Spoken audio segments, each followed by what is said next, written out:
Bonjour, donc aujourd'hui, on va vous faire notre présentation en SR sur le projet Backpack. Donc, moi, c'est Elisabeth. Moi, c'est Lucas. Charles. Marguerite. Donc, l'endroit qu'on a choisi, c'est le temple de Kailasanatha. Premièrement, on va faire une description du pays, qui est le pays de l'Inde. L'Inde est un pays situé au sud du sud de l'Asie. Il est le deuxième pays le plus peuplé et le septième pays le plus grand du monde. Le pays a des frontières communes avec le Pakistan, la Chine, le Népal, le Bhoutan, le Bangladesh et la Birmanie. Le nombre d'habitants est de 1,417 milliards. La situation géographique, l'Inde est située en Asie méridionale. Elle est bordée à l'ouest par la mer d'Arabie. Elle partage ses frontières terrestres avec le Pakistan au nord-ouest. La langue utilisée dans ce pays, c'est l'hindi et l'anglais. Puis la religion, c'est l'hindouisme qui est utilisé qui est pratiqué par 1 milliard de la population, donc 80% de la population indienne. Donc, pour continuer, on va vous parler de la religion. Donc, la religion, c'est l'hindouisme, comme je disais. C'est une religion très ancienne dont les différentes divinités sont considérées comme les formes différentes d'une même expression divine, sous-tendue par une réalité ultime. Cette religion n'a ni fondateur, ni dogme imposé, ni institution cléricale organisée uniformément. L'hindouisme comporte 3 devas, donc ça, c'est des dieux, les dieux principaux. Il y a Brahma qui représente l'élément créateur, il y a Vishnu qui représente l'élément conservateur et Shiva qui représente l'élément destructeur. Ils sont tous réunis en un même corps d'une divinité à 4 bras. Pour ce qui est des textes sacrés et les croyances, les textes sacrés sont les Védas, ce sont les textes les plus anciens qui nous soient parvenus en langue indo-européenne. Les Védas sont considérés par les hindous comme faisant partie de la connaissance révélée. Les croyances issues du védisme et passées par le brahmanisme, elles reposent sur deux principes fondamentaux. L'univers est basé sur la vérité et l'homme est composé d'un corps périssable et d'un âme éternel se réincarnant indéfiniment. Donc, chaque hindou choisit un dieu à qui se dévouer au long de sa vie, marqué par de nombreux rites. Donc, pour continuer, je vais vous parler des règles alimentaires, vestimentaires et des rituels. Donc, les gens pratiquant cette religion sont végétariens par respect pour la vie des animaux. Ils jeûnent pour purifier le corps et l'âme en se privant de nourriture.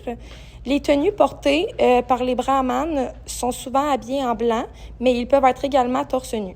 Les fidèles, eux, mettent des habits très colorés en fonction des différentes occasions. Pour ce qui est des rituels, des offrandes, des purifications, la récitation de mantras ou des prières sont les rituels.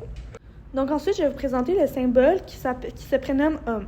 C'est un des symboles les plus sacrés de l'hindouisme. Il est utilisé comme préfixe et parfois suffixe au mantra hindou. Il est considéré comme la vibration primitive divine de l'univers qui représente toute existence. Ainsi, la syllabe Om est Brahman. Ensuite, pour les autres rituels et fêtes, les rituels peuvent être des offrandes, des purifications, la récitation de mantras ou de prières.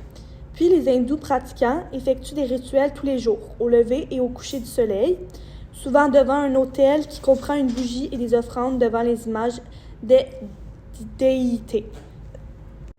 Ensuite, Diwali débute juste avant l'arrivée de la nouvelle lune, entre les mois hindous d'Asvina et de Kartika, qui correspondent généralement aux mois d'octobre et de novembre du calendrier grégorien.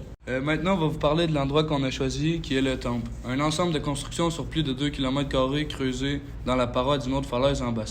Des 34 monastères et temples, le Kailasa, qui occupe la grotte numéro 16, est le plus connu en raison de sa taille, de son architecture et de sa décoration.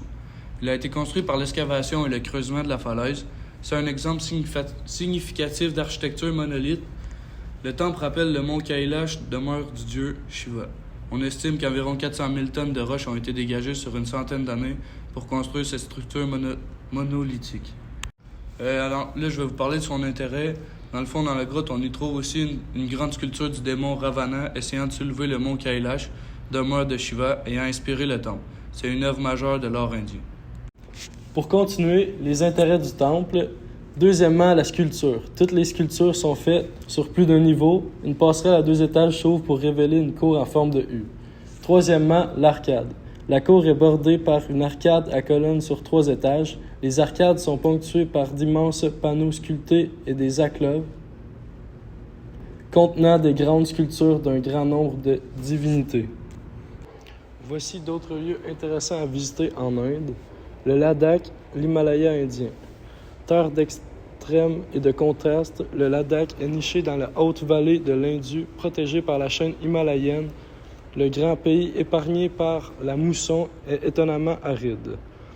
Les treks en haute montagne, environ 5000 mètres d'altitude, sont une des activités incontournables de la région. La plupart des départs se font depuis la capitale de la province, située à 3500 mètres d'altitude. Donc, pour le deuxième lieu intéressant à aller visiter en Inde, ça s'appelle le Shimla. Donc, à 2200 mètres d'altitude, c'est un endroit difficile de ne pas se sentir tout petit face aux grandeurs de l'Himalaya. La capitale de l'État de la Himachal Pradesh, Shimla, vous offre une parenthèse de fraîcheur bienvenue par rapport à la moiteur des villes. C'est pour cette raison que l'Empire britannique l'a choisi comme capitale d'été.